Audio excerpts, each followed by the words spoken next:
friction at touch points and making it more predictable along the way and more consistent from experience to experience.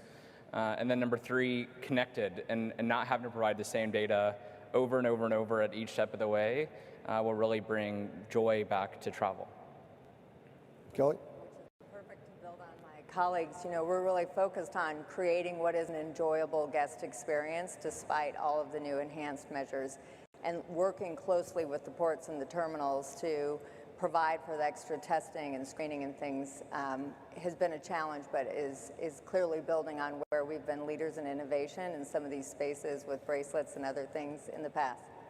You know, when you think about it, before I get to Ewald, in hospitality, no one was ever supposed to see back of the house. Now things have changed. You want everybody to see the back of the house, right, Ewald? Yes, that's correct. I look at it as the future. Health, wellness, and safety and hygiene, of course, is number one. A sustainable environment and that provides you with guilt-free travel because people don't want to damage and leave a footprint behind or a big footprint is very important. And biometrics and seamless travel provides the same the social distance, the ease of travel, the uncomplicated things, and safety at the same time. So we're looking at the future that is bright. Jose? Yeah, I would say that information is everything right now for the traveler, and especially when you talk about safety. But I would add something like about safety and security, and I would like to congratulate WTTC because the SSTJ document is a very, very good document, and I believe that we have the tools right now. We have the tools for safety and security, but we have to find a way right now is how to do some interoperability among all this process in order to give for the tourist, for the traveler, the seamless travel. Because actually, Peter, we are explorers. This is something that is in our nature. This is our DNA. A long time ago, we left Africa to conquer the world. In some part in the moment, the Europeans came to Americas, and this is part of us. Discover something, and we are, with COVID or without COVID, with vaccine, and thanks God that we have the vaccine, but we cannot wait for the vaccination. We have to be confident that we can travel with protocols and what is safe, but much more the bio protocols. So I believe that we have to give or provide information to avoid as well unnecessary rules. You mentioned vaccination. I'll leave you with this, that so many people think that vaccination means liberation. Yeah. What it really means is an extended conversation. And it's up to everybody here to continue that conversation when we leave this room. My panel, I thank you for this conversation. Please thank our panel. And before we leave, we're going to take a quick break right now. We need you back here in this room for the next panel at 4 o'clock sharp. Thank our panel again, please.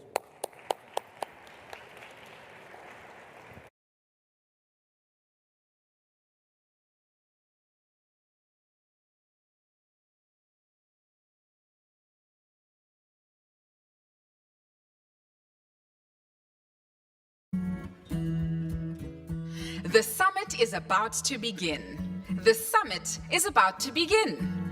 Please take your seats.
Welcome back for our third and final session of the first day of our WTTC Summit. You know, watching that video is so powerful. Pictures tell such an amazing story of the revolution, the transformation that our business has gone through in the past year. Right now, we're going to focus on not only the recovery, but resilience through leadership.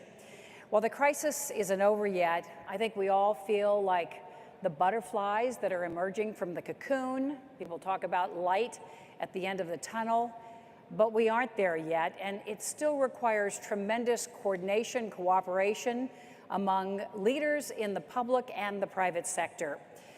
So now we are very honored to have a speaker who's going to talk about the G20 in action and what's been accomplished under Saudi Arabia's leadership of the G20, and what more needs to be done to really enhance our sector's recovery.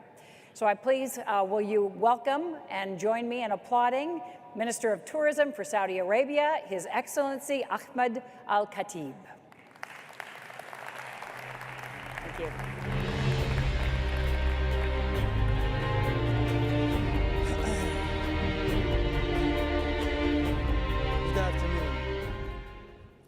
Good afternoon, and thank you for inviting me to this beautiful crowd.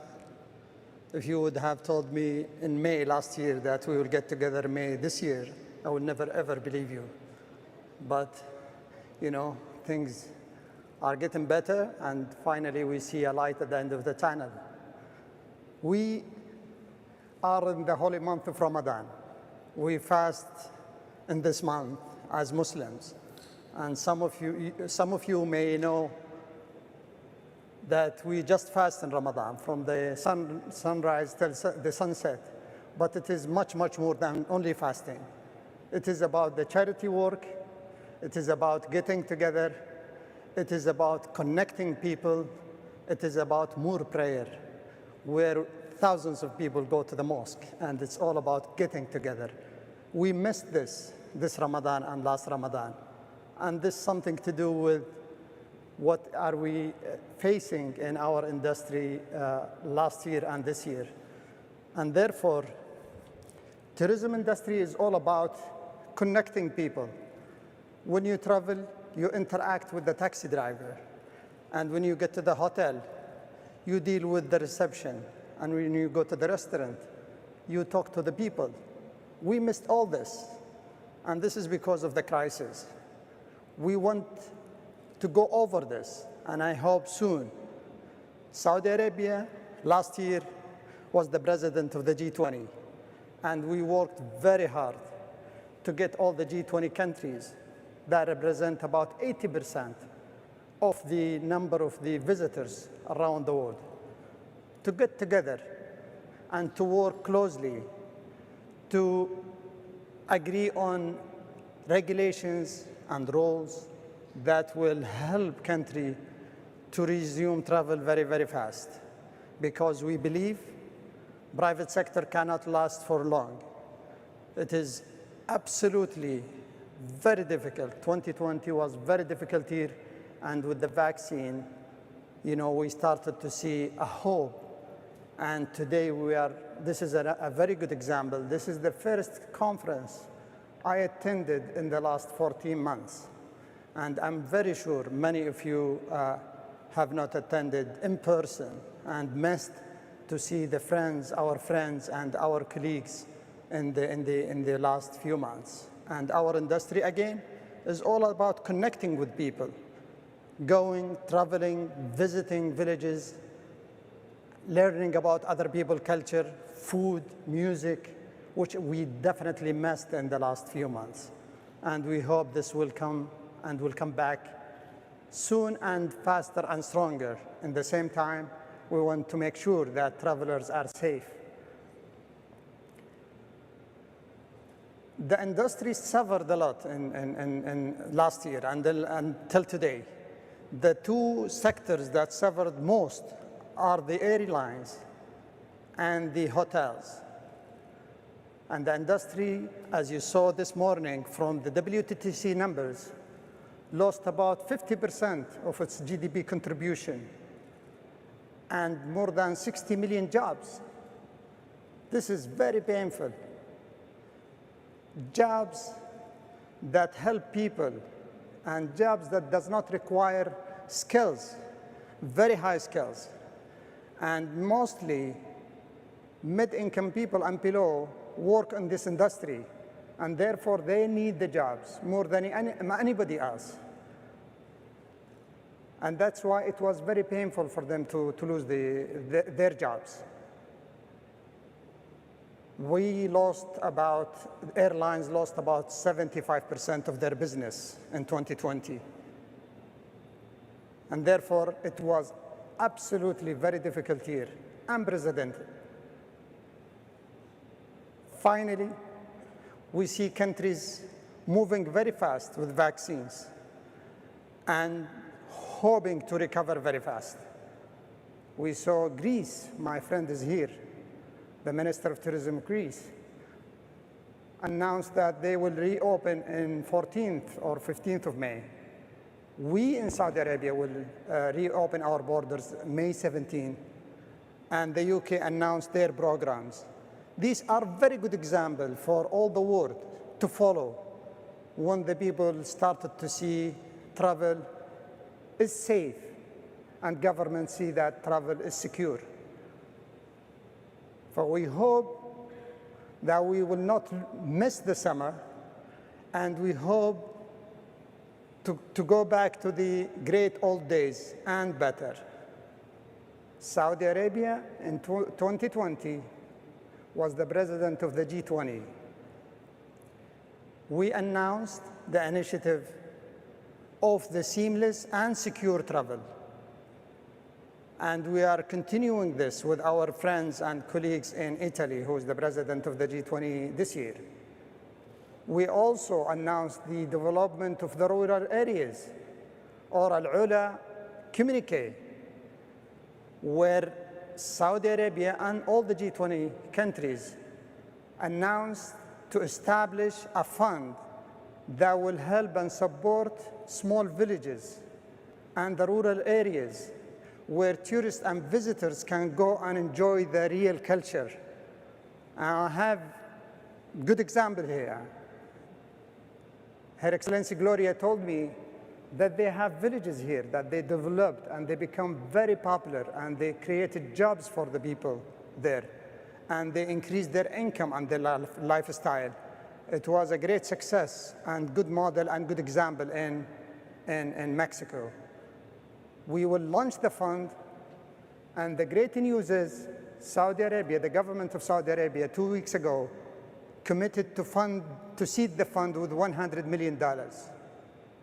And I have spoke to my colleagues in other countries, and today, just before I came to this meeting, I had a very successful meeting with the World Bank, and they have committed to work closely with us in launching this fund. This fund will definitely further develop the small villages and will create jobs for people. So we are very proud to announce these initiatives, and we will see it supporting villages all around the world. I hope we will see governments, and we are waiting for business to come back. Governments are encouraged to reopen their borders, starting from Q3 and Q4 this year. And we believe the recovery will come sooner than was expected. And we believe that 2020 will be the start of a strong recovery. And I hope that the 7 to 8 billion people live in this planet will enjoy and continue traveling and learning about other cultures. Thank you very much, and we count on you, private sector, to help us in a fast and seamless and safe recovery. Thank you.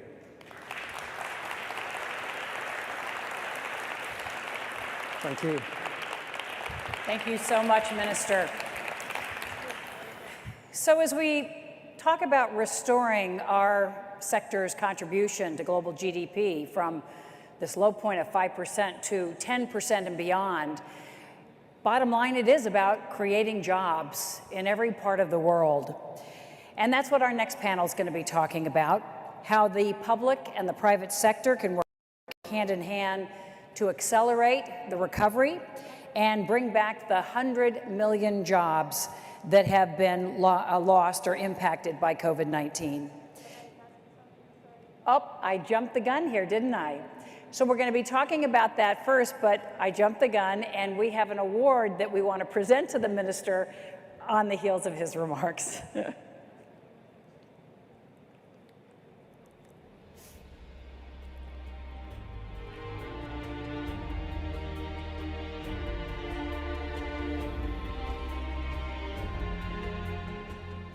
So good afternoon, everybody. So we at WTTC would like to acknowledge His Excellency and the government of Saudi Arabia for his leadership of the G20 and for his support of travel and tourism private sector during this unprecedented crisis. You know, partnerships, as we all know, are key to ensuring our sector continues to grow and thrive.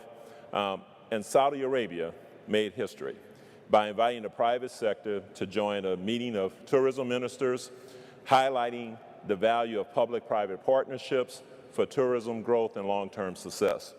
Now, the travel and tourism sector can only thrive through public-private community partnerships, and we need, as our conference theme says, to unite the world for recovery. So, I would like to ask Gloria to come up, please. And His Excellency, please, Your Excellency. We present this Global Leader Award to the Minister of Tourism, His Excellency Ahmed Al-Khatib, as a token of our thanks for Saudi Arabia's leadership in making history by including CEOs and the private sector in the G20 Tourism Ministers meeting, and especially for including the importance of travel and tourism, private sector in the G20's declaration for the first time ever. So thank you for uniting the public and private sectors for recovery. Together, we can revive 100 million plus jobs, and I know that's important to you because you just said it, and continue to support the hundreds of millions of lives that depend on our sector to survive. So thank you very much. Let me hand you the award. Thank you. There you go.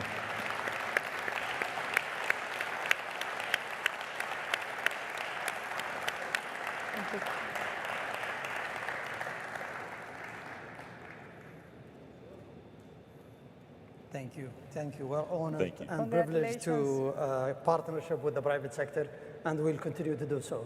Thank you. Thank you very much. Thank you. Thank you for your leadership. Thank you.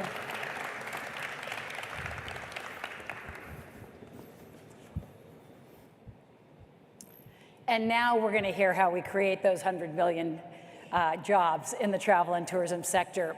And we have a terrific panel for you coming up that is going to include the international head of the world's largest hotel company, ministers of tourism, and people in the tourism sector from all parts of the globe. And so I'll turn it over now to Aradhna Kawala, who is the CEO and founder of Aptimind, and she will be introducing her panel here on stage.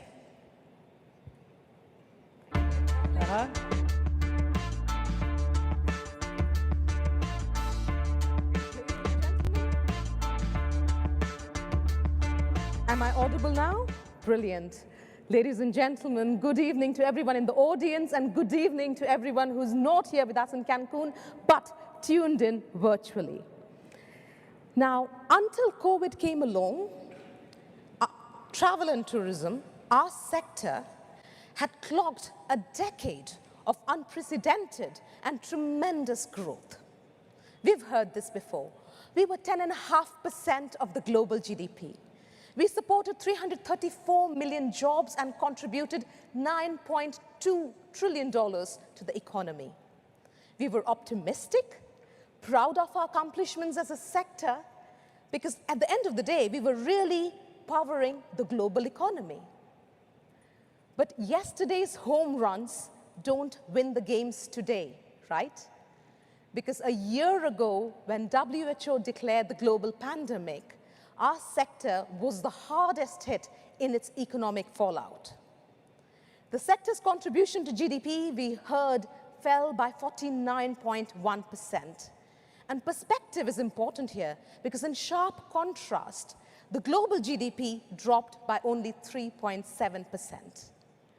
More importantly, I think it took the world to stop traveling to understand the importance it has on decimating livelihoods and economies. 62 million people lost their jobs. This must be our toughest challenge ever. But in the face of impossible odds, we have triumphed before. Travel and tourism has spurred economic recovery before. And our story is not finished, not just yet. So how, as a sector, are we going to restore demand, accelerate rehiring, and close down the gap to recovery? How are we going to help the millions of small, medium, and micro enterprises get liquidity? How are we going to create new jobs? Ladies and gentlemen, please join me in welcoming 5 amazing leaders. And to me, each one of them represent what I call is the face of resolve that we have seen this last year, the face of resilient leadership. We have amongst us hotel leaders who hosted healthcare workers on the front lines of the pandemic.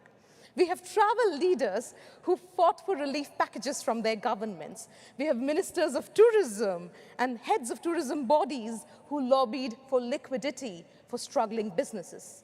And we have heads of industries like aviation who came together to implement rigorous health and safety protocol to ensure people could keep flying, even in the toughest of times.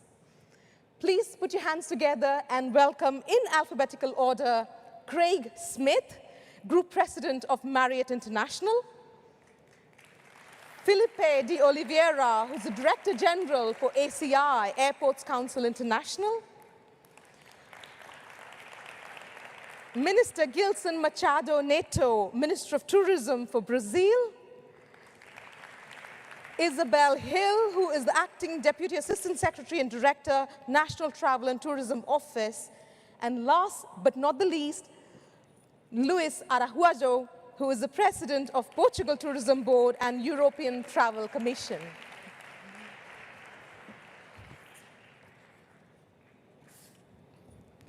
Ladies and gentlemen, welcome again. It's good to see some old friends and make some new. Before we dive deep into the discussion, I would love to throw this question to all 5 of you. Very quick 30-second answer. We've seen or we've heard the global numbers, but let's get down to the specifics. In your industry, in your organization, in your country, where are you currently with jobs vis-a-vis 2019 levels? And more importantly, where do you expect to be by the end of 2021? Who might want to take this first? I can start. Well, good afternoon. Hi, Aradna. So in Europe, we have roughly 37 million jobs in terms what tourism concerns. The loss of jobs in Europe, total Europe, the predictions of WTTC is roughly 50% of these jobs. Other statistics say 30%.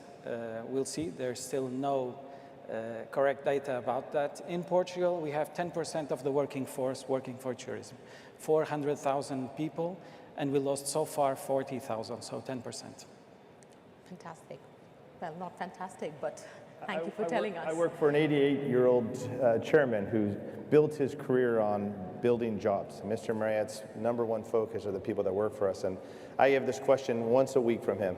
And my answer is it depends on the part of the world. We are in 132 countries across the world, and we are from one extreme to most of our people back to work to other extremes where we still have borders closed and maybe some hotels closed. And so probably the most positive thing I tell them each week is every time we have seen the spigot and borders open, the flow through of demand is incredible, and we are bringing everyone we can back to work. And do you have targets for 2021, Craig? We have targets in 2021, but we've been unable to forecast. We've been terrible at forecasting. If you had asked us where we would be in the first quarter of this year, but what we are seeing is that when it does happen, we have missed our targets. We've been too conservative, that the business has come back faster than we thought in every destination. Great. Felipe? Well, airports represent 60% of the jobs in the aviation industry. And airports play a key role during the crisis, during the pandemic, because the airports cannot close. That's why airports need to be open to receive cargo flights, repatriation flights. And because of our structure, we cannot lose a lot of jobs because they're very specific jobs. However, we have an ecosystem that includes not only the airport jobs, but the jobs that are linked with the restaurants, travel and tourism inside of the airport, duty-frees and others. And that represents almost the same as everybody has around the world, right? 52% of reduction in the total jobs. Again, we don't have expectations on how they will come back. We see some parts of the world going better than others. That's why we expect that when they open the borders, we'll have the return of the passengers on the terminals, and with that, the jobs that was lost during this time. Great. Minister Neto and Isabel, if I can ask you the same question, where are you with regards to jobs against 2019, and where do you hope to be when we finish the year? Absolutely. Well, thank you. It's a pleasure to be able to join the conversation. I am sorry that my personal circumstances don't allow me to be there personally. I missed all of you, and I hope to see you next year. But in the United States, our trajectory has followed that of the world. Right before the pandemic, in February of 2020, we were experiencing the highest level of employment in this sector ever, at about 17 million jobs. In just 2 months, between March and April of 2020, we lost 8.2 million jobs, half of the jobs practically gone, right before the pandemic hit. And I have to say, things are looking better. We have restored about 5 million of those jobs, but we remain $3 million jobs short of our high level. It's heartbreaking because each of those jobs represents an individual. It's easy to talk about numbers, it's easy to talk about percentages, but these are people who have lost their livelihoods and to some degree their hope. And so we are very optimistic about the future. We have seen, as I say, that we have 3 million to go. The challenge is that we are not, in my part of the world, we have a saying that says we're halfway home, but a long way to go. At the moment, unemployment in the United States is at about 6%, but unemployment in leisure and hospitality is at about 13%. So we have a lot of work to do. Great. Minister Neto, if I can bring you in. Yeah, How are we doing with jobs, Minister, in Brazil? Well, here in Brazil was not different. Many dreams have been passing by. We had about 45% of a loss of jobs here in the tourism. But at the end of last year, between December, we was getting a big recovery of the aviation companies, of our tourism operators, because we have a very strong internal tourism. And Brazil is a country that sends about 11 million Brazilians to all over the world. And these Brazilians, they spend about $19 billion. So all these Brazilians was traveling inside Brazil. So before the second wave of the pandemic that we have in January, we were back almost there with only the internal tourism. As you know, in Brazil, we just received 6 million external tourism from other countries. That's not too much for a country that's very significant. And our government made many protections, investing about $1 billion to save the companies and save the jobs. That's very, very important to save them. And we are expecting to make the vaccination until September this year. Right. So we get through it. And right now we have about 57 people that received about 33 people already received the vaccination, and our government sent to the states already 57 doses of the COVID vaccine already. And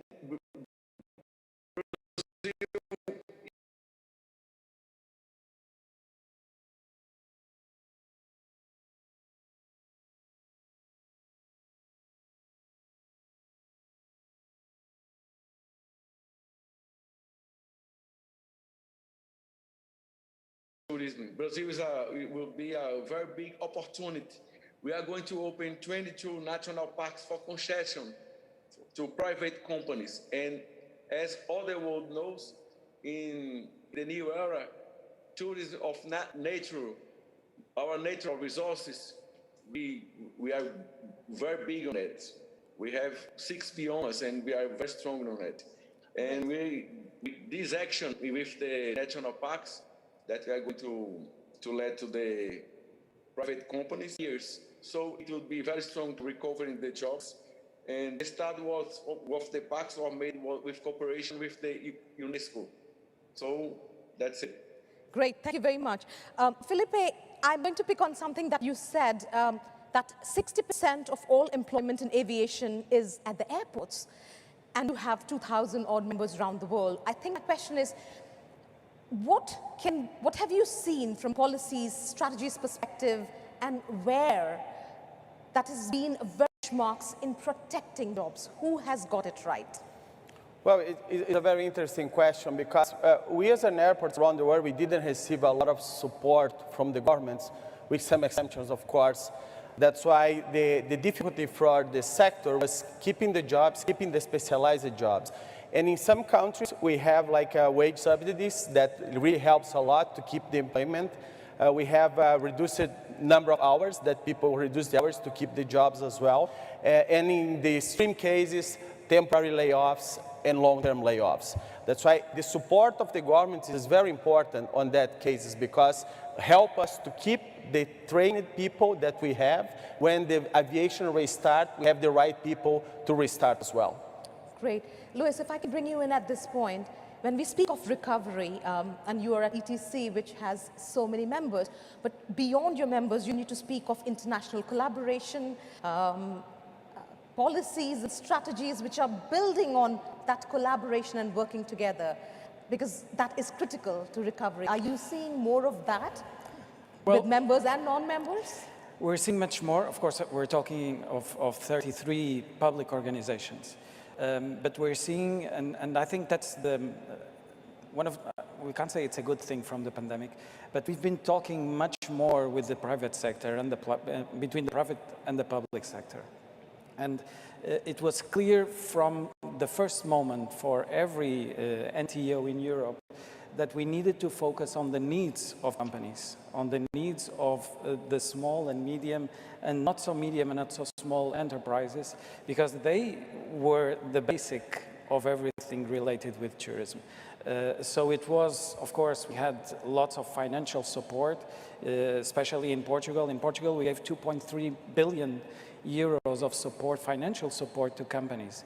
A very simplified layoff system that had 250,000 people in April last year and now has just 90,000 people. So everything was prepared and conducted so that companies would survive this terrible period, which none of us knew how much it would last. But to answer your question, there has been a lot more cooperation, but we need now to compromise ourselves with the more specific targets in terms of what we want for the future, because for sure we want to preserve and to recover these 100 million jobs, but they have to be different jobs for sure. Interesting point, and I'll pick on that in a minute. But sure. Isabel, if I can bring you in at this point and ask, picking up from what Luis was talking about, of course we need international collaboration, but we also need to restore the traveler confidence, and more importantly, we need to get rid of the barriers which is preventing that. What's your take on that?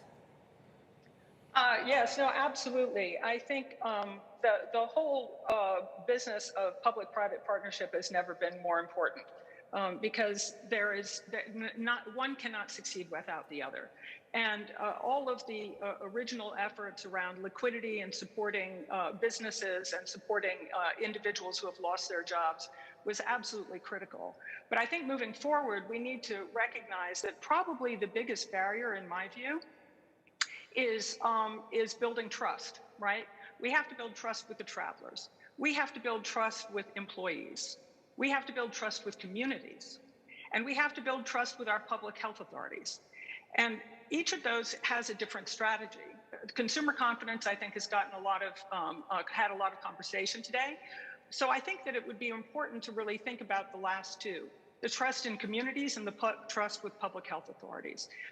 And I say that because what I think we're seeing to some degree is that in some instances, when communities are opening up, there is so much demand for travel. People are so excited to get back on the road that they forget that they are visitors and they don't necessarily abide by the public health protocols. And in some cases, this is creating real challenges at the community level where they are succeeding beyond their abilities to cope, and they're having to shut down. This doesn't raise the confidence of public health authorities in opening up travel. So I think working together with communities, working with industry to communicate that travel is safe when you abide by the protocols is going to be a very important part of our collaboration moving forward. And I think also we have to recognize that what public health authorities are most concerned about right now, and probably the biggest impediment to travel, is the issue of variants. And I think that this opening up has to be done very carefully, very deliberately, and the ongoing conversation, as we are seeing, between the industry and public health authorities, I think it needs to continue in the near future. But I think in the long term, it needs to be integrated into the culture of travel and tourism. Great.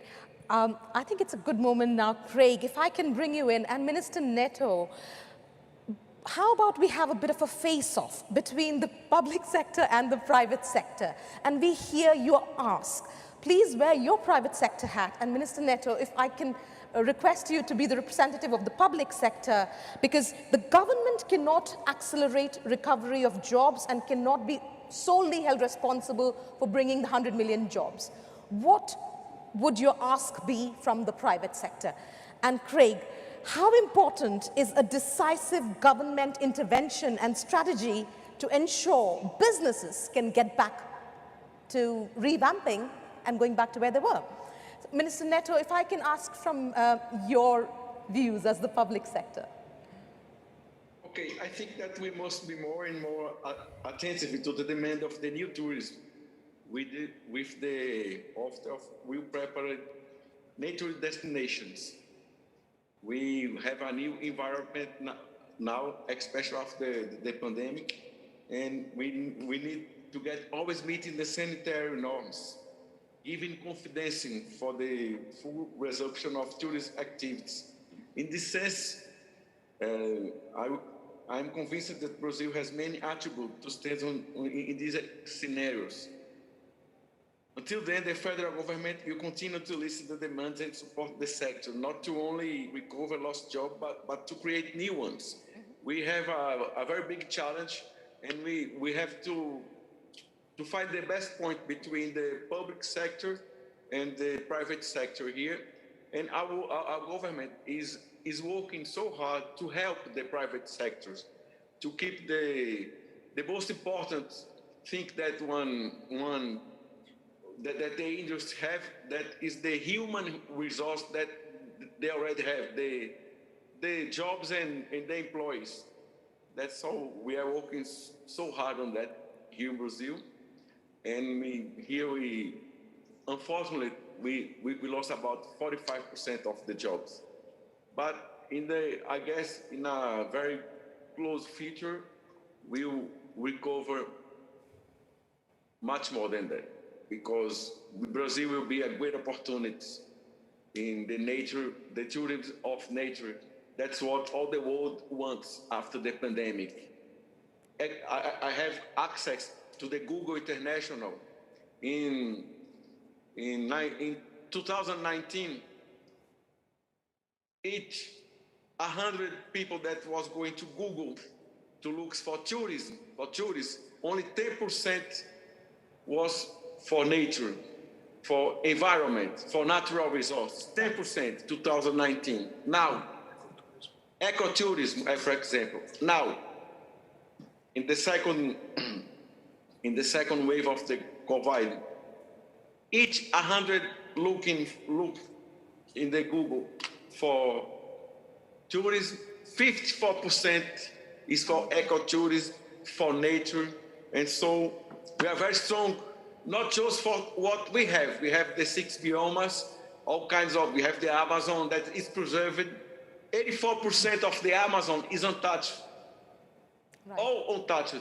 We have many tribes, Indian tribes that never meet people. Can you imagine today, we are working in the internet, but have people in the world that never seen even a light. Mm-hmm. Here in Brazil, we still have many tribes that never meet civilization. They have their own civilization, okay? And we have 6% of our territory is untouched, is totally untouched. And so, what don't we have? We don't have hurricanes. We don't have any natural disaster. We have warm waters all the years in the ocean, and we don't have weeds in the ocean. So Brazil will be a very great opportunity for what the world demands after the pandemic. Great, thank you. It's a very powerful value proposition. Craig, it's your turn now to put up the ask. What do you need governments, and it's not the government of Brazil or US, governments across the world to deliver so you can ramp up your businesses? So you talked about decisiveness. It's not just decisiveness. At times, it's also fluidity to make decisions and admit when we're wrong. I don't know that I've ever apologized so many times where I've gotten my forecast wrong over the last 6 months. But this is an evolving crisis. It's changed. At times we think we're doing better. We have to take a step back. And so you can't be decisive and say that's all. I think if I had one ask for everybody is to continue what we're doing now. His Excellency had this great forum at the G20 where we were talking. In the 33 years that I've worked in the industry, I've never seen a time that the private and public sector have talked this much. And so we need to continue to communicate our needs, but also what we can do to help each other. And I think so that's the first one. The second one is to go back and look at technology has really improved. And it's improved for the better. We're going to be able to do things with technology now that will enable us to travel better and safer in the future. But we need to make sure that technology doesn't take away jobs in our industry. And so to go back and retrain people, we spent a lot of time over this pandemic as a company retraining people to get them back to work, because we are one of those few industries that really help people grow. You can come in an hourly job as a housekeeper and 20 years later retire in a very nice job in an executive role in a hotel. That's our responsibility, that's our stewardship in our industry. And so training people and continuing to train them will continue to be our obligation as we go forward. Great. Isabel made a very interesting point about trust being a new currency of sorts. And Luis and Felipe, I want to bring you in at this stage. For recovery, we need to provide a certainty to the travelers, but just as much to the workforce, the people who work. What are you seeing at ETC in Portugal Tourism Board? How are you helping your employees who either have lost their jobs or are about to lose their jobs? Yes, I think that's a very good question. Can I ask something to Craig too? Because, what we see, and of course, we had a lot of financial support to the companies, but we also gave a lot of training to people, to staff, to workers, to very small enterprises that had nothing to do, no revenue whatsoever. We reached more than 80,000 people in Portugal. And as I told you, we have a 400,000 people workforce. But it wasn't training specifically for them to go back to their position or to their work. It was training to show them the amount of opportunities they have inside the tourism sector. And I think we have to see, and I agree with Isabel, we have to build trust. But building trust with workers, it's not telling them that they will do exactly the same thing they will do a few years ago or that they did in 2019. It's about gaining the trust of those who left us, those who went to another jobs in the industry or any other business, and that we need them because they were very valued and trained staff. And I think this is the opportunity to think about that. How can we change the value or the perception of people working in tourism, which in any country is the same?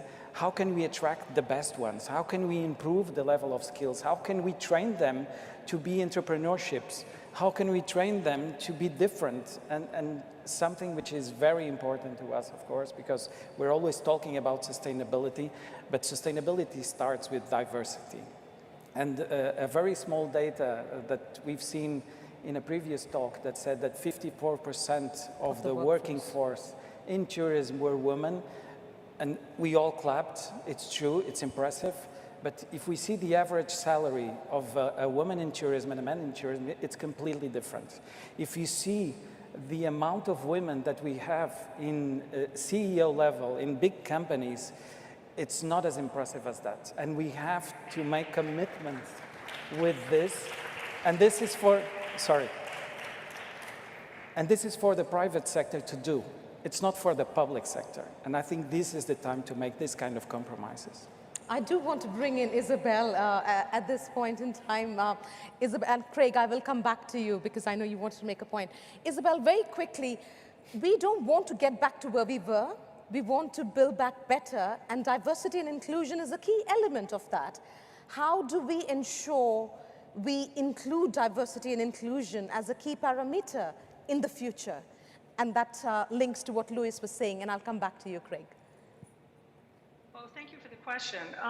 As I mentioned, in the early days, the revenues were really being pushed out. Tax revenues were being pushed out for liquidity and to support individuals. I think now we are at a point where we can begin to pivot and look at the future. And I think that we have a great opportunity now. People understand much better now the opportunities in nature-based travel. They, I think, appreciate much more the connection of culture and diversity. And I think what we need to do now is to promote the development of new tourism product and to have people experience much more the diversity of our culture. But that is going to require government support. And I know we have in the United States about $750 million that has been targeted towards communities who have been disproportionately affected. And I think this is one opportunity to take that not only to support businesses and communities as they were, but to really look to the future and how we can use that interest in diversity. And it's not just a government thing. This is what I think our data is telling us about what travelers want. So helping to connect the opportunity with those communities to tell, excuse me, to tell those stories, I think is a really, really exciting path forward. Great. Craig, you wanted to say something. Yeah, I was going to go back to this question of trust. I think it's a little more than trust. It's also about hope. And I think as we build, as we go forward, part of our job as leaders in companies or in the public sector also is to help people in our industry understand that there's a lot of hope. I mean, the demand is going to come back. Pre-pandemic, it was growing faster than GDP in almost every country. That's going to come back. And so explaining that to people and giving them the hope that they're not just getting a job back, but they're getting an opportunity and a future back, a future to grow. And if you're anywhere in the world, we're an industry that you can take somebody that can grow up in one country and that we can export them to another country to work in the same industry. And so it's fantastic what we can do for people, but we got to tell them and show them, kind of paint that picture of how neat it is and how much we're going to need them in the future. Great.